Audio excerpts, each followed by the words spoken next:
Hi there, my name is Steve Gerhardt, and as always, this is the Unagi Observer. Thank you so much for stopping by and watching the video. These are labors of love for me, so thank you very much for stopping by and watching them. This week, we're going to take a look at an anime from January, released in this past January 2026, and it is called The Casebook of Arne. So let's get into it.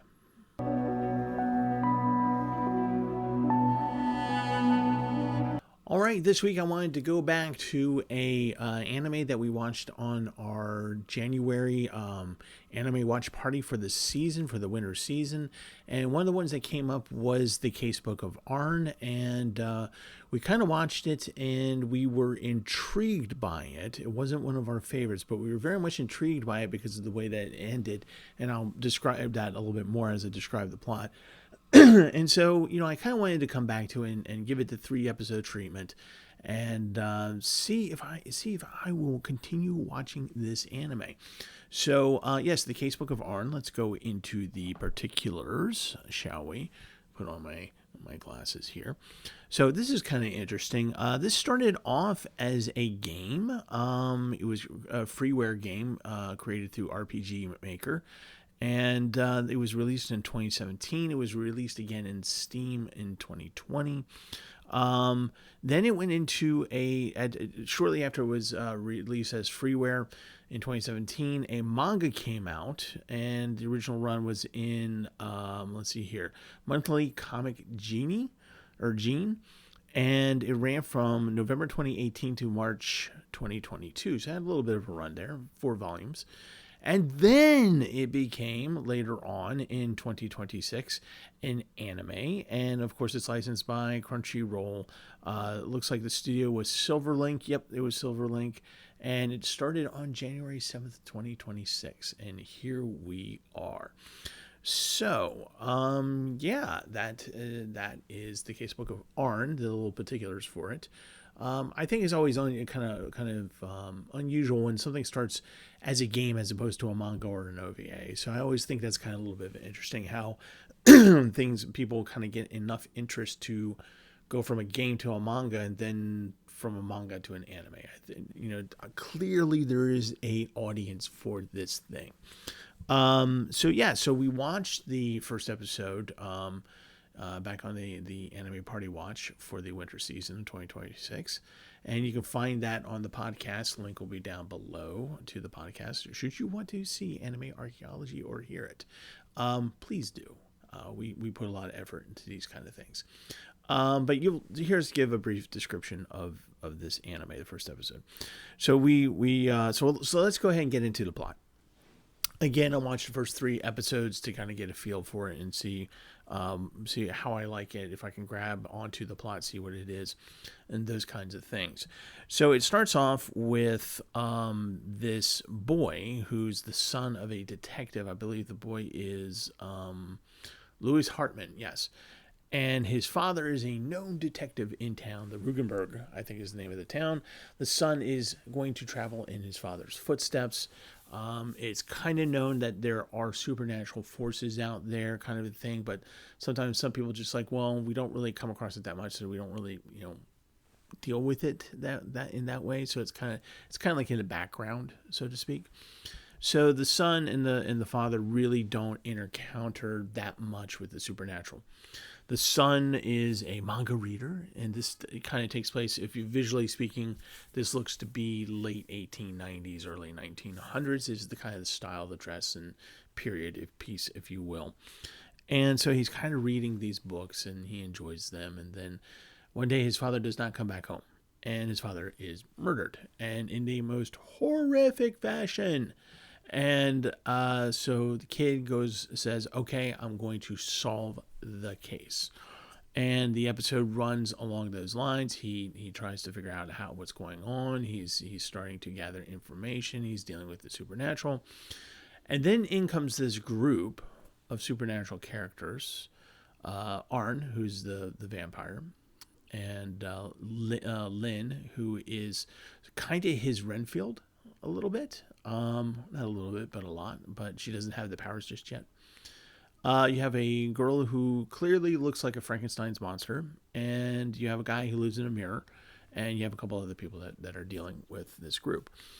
And so they come in and say, hey, we want to help you because it's actually connected to something that we're looking at. So why don't we pull our information together and try and solve the case together? Hartman, the kid, Lewis is kind of like, I don't know about this, whatever.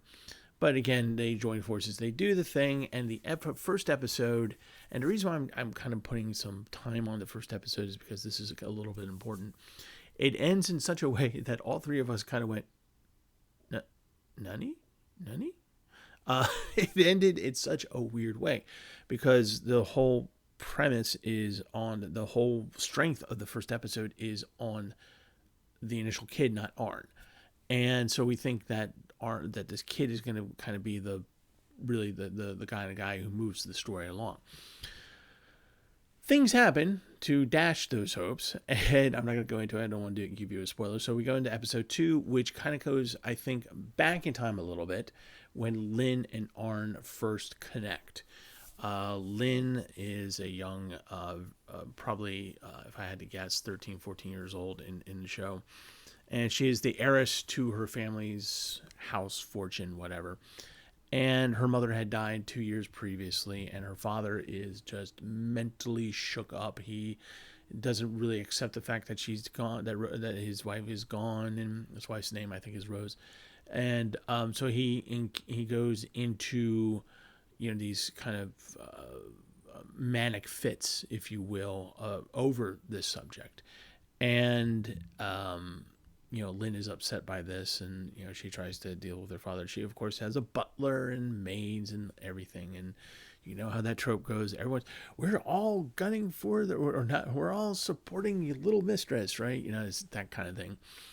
And the episode goes dark, and that's the thing about this series. It goes back and forth between comedy and darkness, and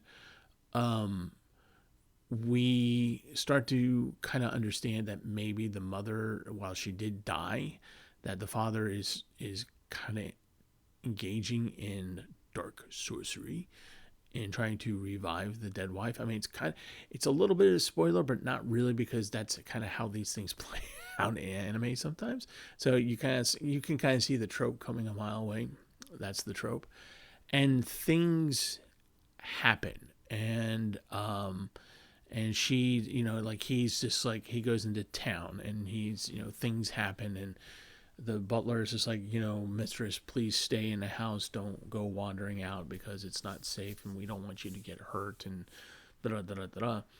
And so she stays in the house, and she runs to a room where she gets into his jumpsuit that has a little bat on it, and she puts on a bandana that says vampire across it, and she's got these glow sticks, and she goes into a private viewing room where there's a teddy bear and like this, not teddy bear, but like this teddy bear motif behind her on the wall. And the eye opens up and it starts a movie basically, and it's about vampires, and she just loves vampires, and the whole thing is very silly, and her being cute and with the glow sticks and going, basically she is like, she thinks vampires are really cool, and she doesn't say it this way, but she basically wants to be a Renfield, right? She wants to be a feast for a vampire, a Renfield, someone that goes with a vampire and gets their blood sucked out. She wants to have her neck bitten and blood sucked out. She thinks it's the best thing ever. It's the best conceptually thing ever. Okay.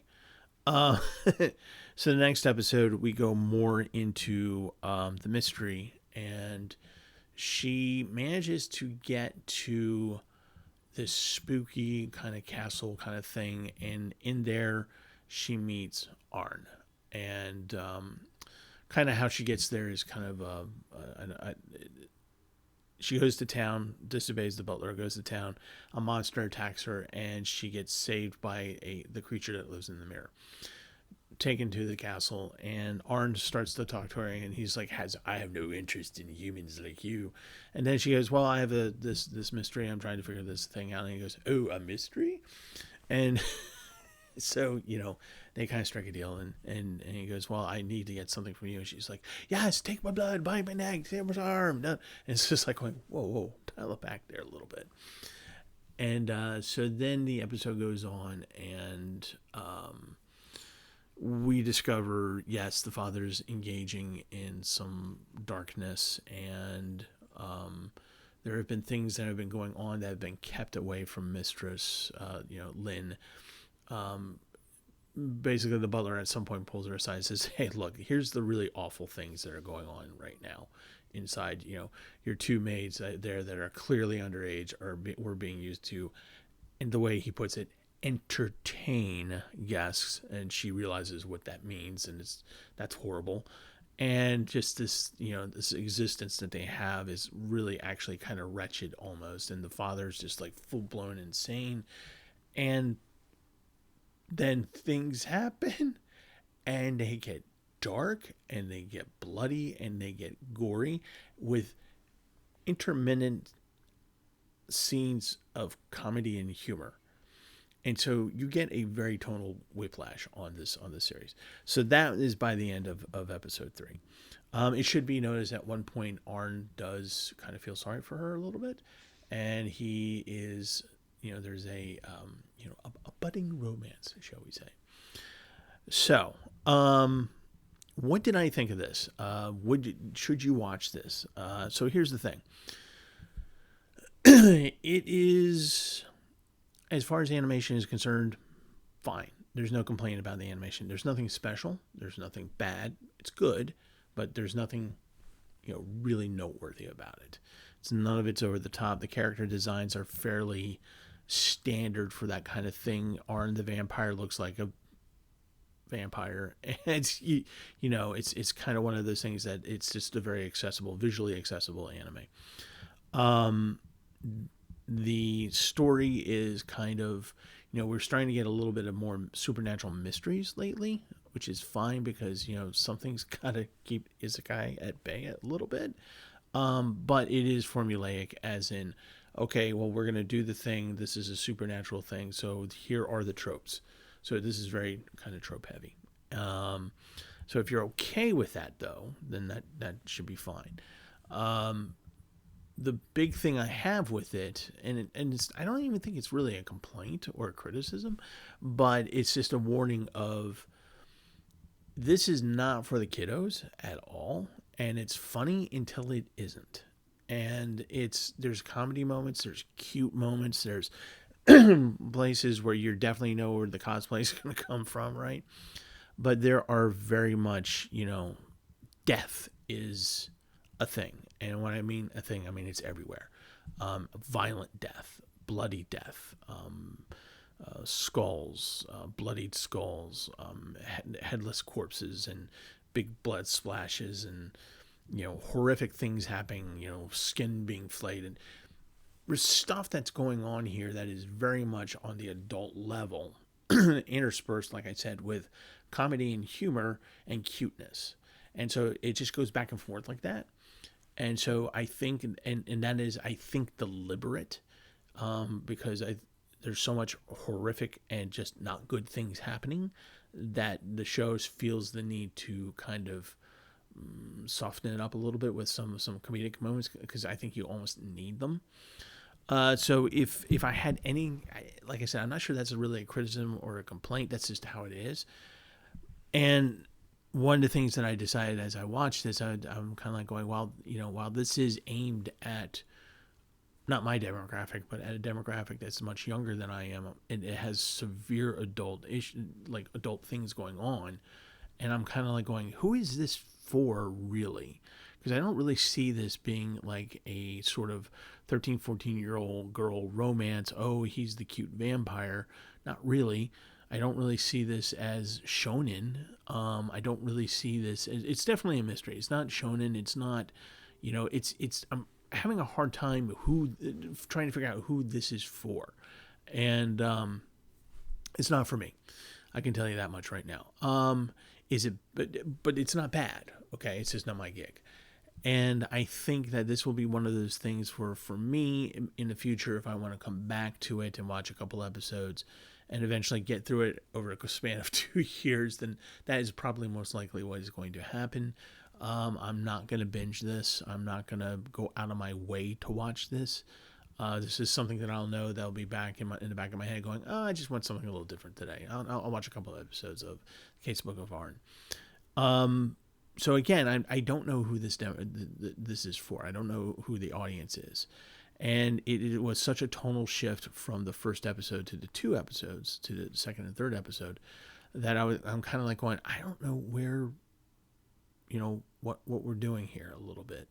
Now, obviously, we're going through a number of episodes where the team is getting together, and then we're going to get back to the first episode, to the end of the first episode, right? And I think that we'll see Lewis Hartman again, despite what happens at the end of the first episode. So I think that's kind of where we're headed, and I think that's kind of where this is supposed to go. I think they're going to be investigating various crimes that are somehow linked together, and that eventually, by the end of it, the final solution, oh, that's horrible, the final solving of the case will will come about, and all parties will be either satisfied or horrified, or both, maybe. I don't know. It's kind of hard to tell. So would I recommend it to you? I would say that if you are in between anime and you just needed something just to kind of just scratch that itch, the anime itch, you're like, I just want to watch some anime, give it a go. I don't expect you to suddenly go, oh my God, this is the best thing ever. I don't think anybody's going to have that unless they are already invested in the property, in the franchise. If you had played the game, if you are a fan of the manga and or both, this will do it for you, certainly. And if that is the audience, which is probably what it is, then you're going to enjoy it. Straight up. I think you will enjoy it. I think for those of us who have not read the manga and have not played the game, I think it's going to be much harder for us to like really get into it and go, okay, I want to ride this ride. So there you go. Casebook of Arne, yeah, give it a go, I guess, and see what you think. Yeah.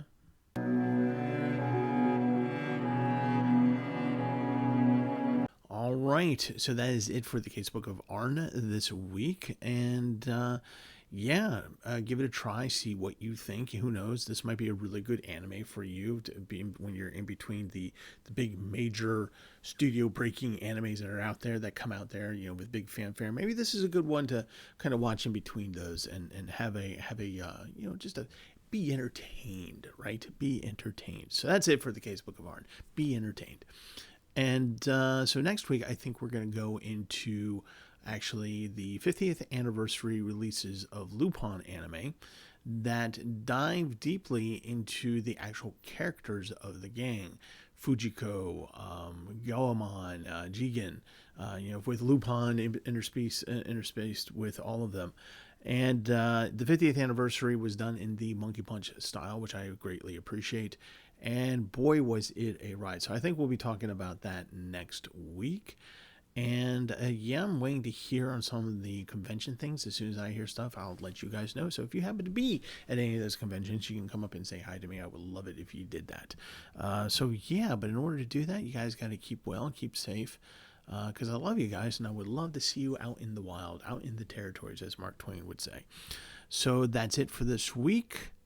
And as always, watch more anime.